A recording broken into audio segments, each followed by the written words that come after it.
Yəni bir adam homoseksualda özü bilər. Heç kimin də intim məsələsi və yaxud da yataq məsələsi heç kimin borcuna deyil. Mən buradan ona sual verirəm. Əgər sənin qızın, oğlun, sənin ailən özü bu yolu seçsələr bu yolu, homoseksual olsalar, kişi kişiyə getsə, qadın qadına getsə, başqasına getsə, sən deyəcəksən ki, mən ona qarışa bilmərəm, onun şəxsi işidir, mənim borcuma qalmayıb, belə bir şey ola bilər. Çünki sən deyirsən ki, mən evladlarımı buraxmışam necə? Özləri seçsinlər. Onların ixtiyarına buraxmışam, mühakimə etsinlər.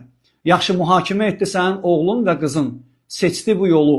Sənin sözünlə olsa, sənin bu dəvətinlə olsa, Qurana müxalif olan dəvətin iyrənc, namuslara, qiriyyətlərə, vicdanlara, şəxsiyyətlərə müxalif olan bu iyrənc dəvətinlə olsa, o deməkdir ki, yəni özü bilər, nə olsun mənim oğlumdur, nə olsun ki mənim qızımdır.